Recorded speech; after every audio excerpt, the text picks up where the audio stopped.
Mouse कहते हैं।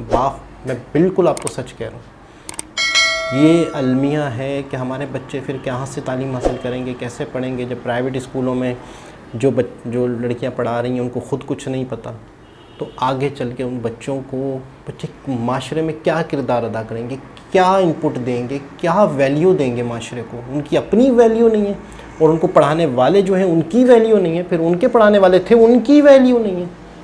Business बन चुका है तालीम, बिज़नेस बन चुका है, कोई बिज़नेस कर। अस्सलाम वालेकुम, नमस्ते, सत श्री अकाल। उम्मीद करता हूँ ठीक होंगे, खुश होंगे दोस्तों। जहाँ रहें खुश रहें, माँ बाप का ख्याल करें, क्योंकि माँ बाप है तो सभी कुछ है। दोस्तों आज की हमारी वीडियो है लेटेस्ट, तो चलते हैं वीडियो की जानिब। तो वीडियो का टाइटल है चंद्रयान 3 बैक टू अर्थ। कमाल की information, ISRO move Chandrayaan 3 propulsion module to orbit around earth. देखते हैं इस वीडियो में क्या डिटेल है। I was reading a documentary जब ये चंद्रयान 3 की बात की जा रही थी उन्हीं दिनों में। I was reading it और हमने ये भी देखा कि इसके जो पहले चीफ थे वो ₹1 सैलरी लेते थे। ठीक है, फिर उसके बाद हमने ये भी देखा कि एक पब्लिक वॉशरूम को इनके पहले जो सर्विस स्टेशन है उस पर चेंज किया गया। साइकिल्स पर इनके स्पेयर पार्ट्स जो है वो सैटेलाइट्स के पार्ट्स जो ये लोग, अब ये देखिए इससे पैशन नज़र आता है। 4 साल के अंदर ऐसी मेहनत की, ऐसी स्ट्रगल की कि अब वो नासा ही के साथ जो है वो प्रोजेक्ट साइन कर रहे हैं। मेरे ख्याल में निसार उस प्रोजेक्ट का नाम है। It is going very well और it is going to be the one of the biggest projects जो कि अर्थ पर होने वाला है। तो ये भी याद होगा, रशिया ने लूना 25 भेजा था, रेस लगाई थी। बिल्कुल, क्या हुआ था रिमेंबर? कैसे वो क्रैश हुआ था, आपको ये भी याद होगा। और उन्होंने कहा था कि भाई हम पहले भेजेंगे और वो क्रैश हो गया। तो सर दिस इज़ समथिंग उन्होंने दे हैव। अच्छा, आपने लीडरशिप की बात की ना, तो लीडरशिप की बात पे मैं आपको बताऊंगी, जब वो सक्सेसफुली लॉन्च हुआ था चंद्रयान 3, दे वो पीपल जो उसके पीछे थे, जिन्होंने उसके पीछे 4 साल लगातार अपनी वो कहते हैं ना कमर वो सुकाई थी जिसको कहते हैं, वो खड़े हुए थे and they were like talking अपने they were having speakers in front of them, cameras and all. उन लोगों को बात करनी थी उस टाइम पे एंड दे कुडंट टॉक। उनकी आंखों में जो आंसू थे वो बता रहे थे कि लीडरशिप उनकी कहाँ जा रही है। इंडिया पाकिस्तान के दरमियान इंडिया कंपैरिजन तो हमारा बनता नहीं।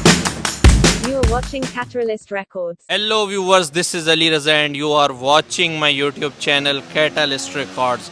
नाजरीन, आज हम बात करने जा रहे हैं इसरो की एक और कामयाबी के हवाले से। अगर देखा जाए तो चंद्रयान 3 मून मिशन जो कि हुआ था और पूरी दुनिया के अंदर उसको कवरेज दी गई थी।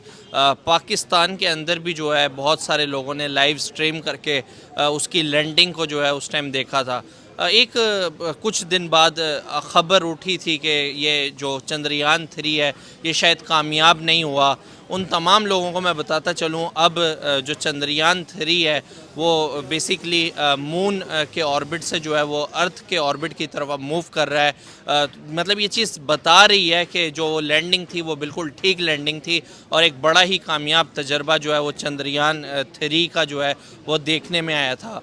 लकीली आज आमना आदिल हमारे दरमियान मौजूद हैं, इनके पास चलेंगे और बात करेंगे इनसे इस हवाले से। अस्सलाम वालेकुम मैडम, कैसी हैं आप? मैं बिल्कुल ठीक हूँ, आप कैसे हैं? मैं बिल्कुल ठीक ठाक। मैडम, चंद्रयान 3 मून मिशन हुआ था, तमाम यूट्यूबर्स ने तमाम मेन स्ट्रीम मीडिया ने उसको कवर किया था। स्पेशली पूरी दुनिया से जो है वो लोगों ने उस लैंडिंग को उस टाइम होते हुए देखा था। क्या फीलिंग्स थी उसको लेके? और अब वो मतलब मून से जो है वो अर्थ की तरफ जो है ऑर्बिट की तरफ मूव कर रहा है। क्या कहना चाहेंगी इसरो की इस बड़ी अचीवमेंट के हवाले से? सबसे पहले तो आई वुड लाइक टू से कि जब चंद्रयान 3 की बात हम लोग कर रहे थे और जब वो सक्सेसफुल हो गया था और हर तरफ चंद्रयान 3 के चर्चे थे, मतलब like it was the top trend across the media and across the internet. It was the top trend कि इंडिया जो है वो चांद को कनक्योर कर चुका है, चांद को जीत चुका है, चांद को फतह कर लिया है इंडिया ने और अपना झंडा वहाँ तक लेकर जा चुका है। साउथ पोल पे जो है वो बहुत ही ज़्यादा मुश्किल था लैंडिंग करवाना, जो कि इंडिया ने अपने नाम ये तमगा किया। लेकिन कुछ ऐसे लोग भी थे जिनसे ये चीज़ सही नहीं गई, इंडिया की ये सक्सेस सही नहीं गई, उनकी तरफ से ये कहा गया कि भाई ये तो न्यूज़ ही फेक है, ये तो सारी चीज़ें जो है ये फिक्शनल है, ऐसा कुछ हुआ ही नहीं है, कोई चाँद पर मिशन गया ही नहीं है और आज तक कोई चाँद पर गया ही नहीं है। ये जितनी बातें होती हैं, जब जो कुछ होता है ये सब के आसराइयाँ हैं, ये सब जो है वो रियलिटी पर बेस ही नहीं करती हैं। ये वो लोग थे जिनसे एक्सेप्ट नहीं हुआ कि इतना बड़ा चेंज इंडिया की तरफ से आया है। लेकिन हम लोग ये भूल रहे हैं कि इंडिया ने जितनी मेहनत की है और जितना जो है इस सेक्टर पर काम किया है, that is completely remarkable and exceptional, I would like to say. क्योंकि अगर हम लोग देखें तो इंडिया ने इसरो को जिस तरह से जो है उसकी बुनियाद रखी, फिर उसके ऊपर जिस तरह से काम किया। I was reading A documentary जब ये चंद्रयान 3 की बात की जा रही थी उन्हीं दिनों में, आई वॉज रीडिंग इट, और हमने ये भी देखा कि इस ऑर्गेनाइजेशन ने जिस तरह से अपने आप को ग्रूम किया। इसके जो पहले चीफ थे वो ₹1 सैलरी लेते थे, ठीक है। फिर उसके बाद हमने ये भी देखा कि एक पब्लिक वॉशरूम को इनके पहले जो सर्विस स्टेशन है उस पर चेंज किया गया। साइकिल्स पर इनके स्पेयर पार्ट्स जो है वो सैटेलाइट्स के पार्ट्स जो ये लोग, अब ये देखिए इससे पैशन नज़र आता है कि इन लोगों ने दे डिडंट केयर कि हम लोग जो है, उन्होंने इस चीज़ की फ़िक्र नहीं की कि हमारी जो पॉवर्टी है उस वक्त इंडिया के हालात जो थे वो जाते थे पॉवर्टी वाली साइड पे, लेकिन उन्होंने कहा कि अगर हम लोग इस चीज़ को अभी अचीव नहीं करेंगे तो हम पीछे रह जाएंगे इस रेस में। उन्होंने उस वक्त ये स्टेप लिया और वो स्टेप हमें आज नज़र आता है कि वो कहाँ तक जा चुका है। उन्होंने आसमान की बुलंदियों को, चाँद तक को छू लिया। एंड उसके बाद जब ये चीज़ें नज़र आई कि जी ये फेक न्यूज़ है, फाइनली इट्स कमिंग बैक, तो अब मेरे ख्याल में तो ये डेफिनेटली एक थप्पड़ जिसको कहते हैं ना, चपेड़ है उन सब लोगों के लिए जिन्होंने ये कहा था कि this is a fake news. Specially अगर मैं मौलवी हजरात की बात करूं, एक कुछ हजरात हैं जिनकी तरफ से ये भी सुनने में आया था कि ये तो आर्टिफिशियल इंटेलिजेंस का बड़ा काम किया गया है, ये इस पे क्या बात करनी है, तो बंद कमरे के अंदर बनाई गई एक वीडियो है। लेकिन अगर हम दूसरे एंड पे देखें तो 125 कंट्रीज़ ने जो है वो उस टाइम तस्लीम भी किया था और बाकायदा मुबारकबाद के मैसेजेस भी जो है वो पूरी दुनिया भर के जो वज़राए आज़म हैं उनकी तरफ से जो है वो भारत को जो है वो गए थे। क्या कहना चाहेंगी कि जहां पूरी दुनिया तस्लीम कर रही थी वहां पाकिस्तान की तरफ से इस तरह की बात का आना कि ये तो बंद कमरे में बनाई गई वीडियो है, ये तो आर्टिफिशियल इंटेलिजेंस पे काम हुआ है, मतलब इस तरह की स्टेटमेंट्स हमारी ही कंट्री से क्यों पास होती हैं?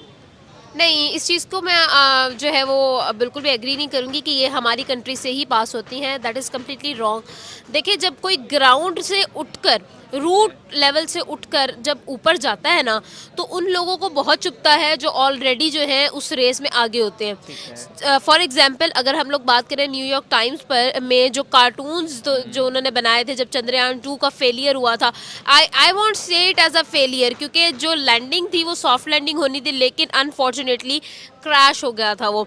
अच्छा, और वो क्रैश भी नहीं हुआ था, इट वॉज लाइक उसने स्टैंड करना था, it laid down, that's all. ठीक है, ये हुआ था जब चंद्रयान 2 की दफ़ा जब हम लोगों ने कहा कि जी फेल हो गया है, लोगों ने बहुत मजाक उड़ाया, ये अब चांद पर जाएंगे। इवन न्यूयॉर्क टाइम्स में जो कार्टून्स थे वो कम्प्लीटली बता रहे थे कि कितना ज़्यादा जो है इन लोगों ने फील किया है कि इंडिया जैसी कंट्री उठकर हमारे मुकाबले में एक बड़ी नासा के मुकाबले में जो है वो प्रोजेक्ट्स करेगी। अब इस चीज़ को तो हम लोगों ने देखा, हम लोगों ने एग्री भी किया, लेकिन उसके बावजूद जो है उन्होंने 4 साल के अंदर ऐसी मेहनत की, ऐसी स्ट्रगल की कि अब वो नासा ही के साथ जो है वो प्रोजेक्ट साइन कर रहे हैं। मेरे ख्याल में निसार उस प्रोजेक्ट का नाम है। It is going very well और it is going to be the one of the biggest projects जो कि अर्थ पर होने वाला है। एंड उसके बाद आप इसी चीज़ से अंदाज़ा लगा लें कि नासा वो एक space organisation which is one of the earliest organisations जो इस फील्ड पर जिसने काम किया था, वो इसरो के साथ जो है अब कोलैब्स कर रही है, राइट। और उसके बाद जो है इस चीज़ से तो हम लोगों को आइडिया हो ही जाना चाहिए। देखिए, अब हमें हमारी आंखों में ना किसी और की सक्सेस सिर्फ तब तक चुभती है जब तक हमें लगता है कि हमें हमारी इमेज को खतरा होगा। जब हमें लगता है ना कि यार इसके साथ काम करके हम भी सीखना शुरू कर देंगे या हम भी आगे बढ़ेंगे, फिर हमें वो चुभता नहीं, हमें वो अपॉर्चुनिटी लगती है। और नासा ने यही किया। मुझे ये बताओ, एक अगर हम स्पेस प्रोग्राम की बात करें तो पाकिस्तान का भी एक इदारा है सुपार्को के नाम से, जहाँ पे इसरो जो है वो नासा जैसी ऑर्गेनाइजेशन के साथ मिलके कोलैबोरेट कर रही है।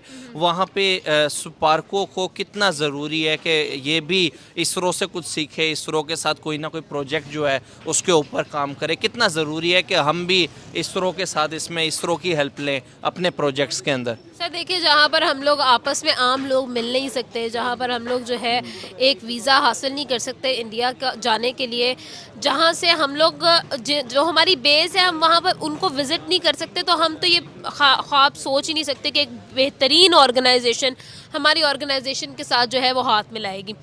क्योंकि ये सर्कमस्टांसेस अगर हम लोग रियलिटी में बात करें तो बिल्कुल नहीं हो सकता। हाँ, अगर हम लोग जो है आइडियल सिचुएशन को सोचें तो फिर तो बहुत कुछ हो सकता है। फिर तो हम इसरो को जो है वो सरपास भी कर सकते हैं, हम इसरो को जो है वो कंपटीशन भी उनके साथ कर सकते हैं। लेकिन ये आइडियल सिचुएशंस है, ऐसा रियलिटी में नहीं हो सकता। रियलिटी को अगर देखा जाए, रियलिटी को अगर परखा जाए, तो मुझे लगता है कि हम लोगों को अभी तकरीबन 50 साल लगेंगे इस चीज़ को ओवरकम करने में, सिर्फ ओवरकम करने में, अपनी चीज़ों को वर्किंग में लाने में। अभी तो जंग लग गया हर चीज़ को। मुझे नहीं लगता कि कोई एक चीज़ भी हमारी वर्किंग में होगी। जब आप खुद देखें कि हमारे उस इदारे में वो लोग बैठे हैं जिनको उसका नॉलेज ही नहीं है तो हम क्या करेंगे? तो मुझे नहीं लगता। आपको जो है हमेशा दो चीज़ें जो है ना, किसी भी फील्ड में, कोई भी फील्ड हो सर, वो एजुकेशन हो, अब आप देखें ना कि आपको बायोलॉजी के टीचर मैथ्स पढ़ाएंगे तो आप तो फेल होंगे ना। तो अब यही सारी सिचुएशन हर जगह पर यही फार्मूला इम्प्लीमेंट होता है। तो मैं तो यही कहूँगी कि आपको खुद काम करने की ज़रूरत है। अपने गिट्टे कोडों में जो है वज़न रखें और ख़ुद मेहनत करना सीखें। आप कभी भी, हम लोग कब तक बैसाखियों पे चलेंगे यार, उसके साथ हाथ मिला ले, इसके साथ हाथ मिला ले। ये चीज़ सोचो कि जब तक तुम लोगों के अपने, वो कहते हैं ना, अपने पैरों में वज़न नहीं होगा ना, तब तक आप लोग इधर उधर जिसके साथ मर्जी, जिसका मर्जी सहारा ले लो, आप खुद सक्सेसफुल नहीं हो सकते हो। आपको अपना खुद का जो है इमेज क्रिएट करना पड़ेगा। इसरो ने, आपने खुद ये एग्जांपल दी कि जिस तरह से इसरो नासा के साथ काम कर रहा है, स्पार्को को इसरो के साथ काम करना चाहिए। इसरो ने अपना इमेज बिल्ड किया है, इसरो ने वो इमेज क्रिएट किया है कि नासा जो है उसको काम करना पड़ा उसके साथ। ठीक है, इसरो ने जो है ना वो जाके मिन्नत नहीं की उसकी कि भाई प्लीज़ प्लीज़ हमारे साथ जाके ना आप प्रोजेक्ट कर लें या हमारे साथ, ये ऐसे तो नहीं हुआ ना।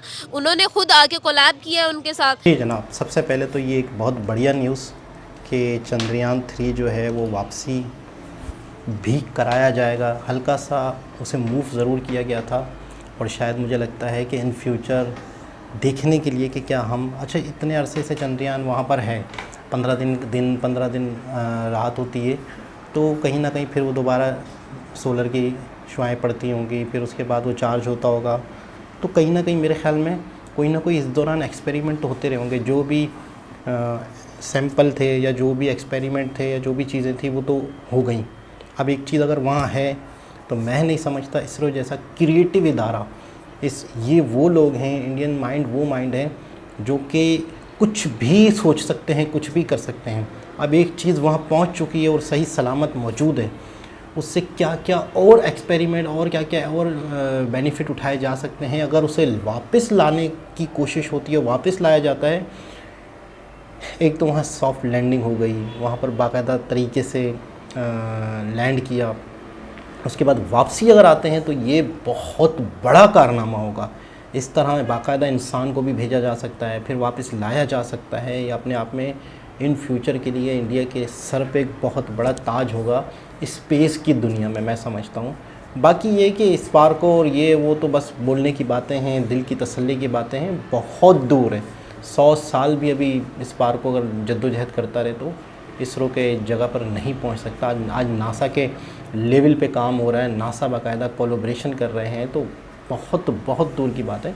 स्पार्को तो हमारे बच्चों को स्पार्को का नहीं पता, मुझे तो लगता है शायद हमारे इदारों में कुछ पढ़ाया भी जाता है या नहीं, इस हवाले से, स्पेस के हवाले से इस सब्जेक्ट को भी निकाल दिया गया है। शायद हम मान गए हैं कि ये हमारा काम नहीं है।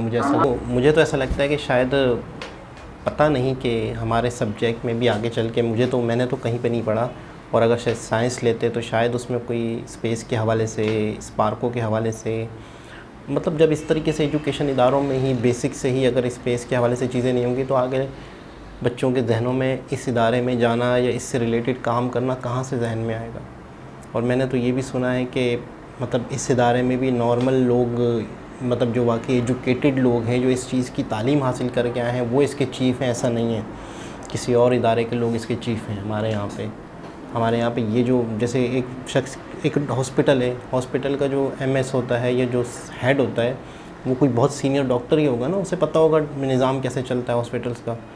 लेकिन अगर इस तरह हॉस्पिटल्स का सीएम या हॉस्पिटल का जो एमएस है गवर्नमेंट हॉस्पिटलों का, वही अगर कोई इदारे का बंदा हो, कोई और इदारे का, कहाँ से वो इदारे खड़े होंगे। हमारे यहाँ ये एक चल रहा है मामला, तो इसलिए ज़्यादा बेड़ा गर्क है, इसीलिए ज़्यादा जो बंदा रिलेटेड बंदा है।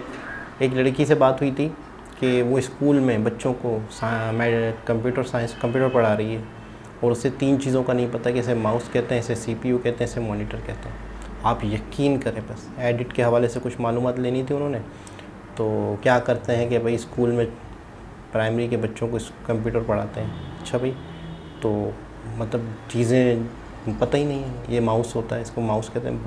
मैं बिल्कुल आपको सच कह रहा हूँ, ये अलमिया है कि हमारे बच्चे फिर कहाँ से तालीम हासिल करेंगे, कैसे पढ़ेंगे, जब प्राइवेट स्कूलों में जो लड़कियाँ पढ़ा रही हैं उनको ख़ुद कुछ नहीं पता, तो आगे चल के उन बच्चे माशरे में क्या किरदार अदा करेंगे, क्या इनपुट देंगे, क्या वैल्यू देंगे माशरे को। उनकी अपनी वैल्यू नहीं है और उनको पढ़ाने वाले जो हैं उनकी वैल्यू नहीं है, फिर उनके पढ़ाने वाले थे उनकी वैल्यू नहीं है। बिज़नेस बन चुका है तालीम, बिज़नेस बन चुका है। कोई बिज़नेस करो ठीक है, बिज़नेस के बदले दो तो सही। आप कुछ ले रहे हो बच्चों से, फीस ले रहे हो, तो उनको दो तो सही, कुछ इल्म तो दो यार। बहुत निज़ाम बिगड़ा हुआ है। दोबारा किसी और साहब से मुलाकात होगी, जब तक के लिए अल्लाह हाफ़िज़।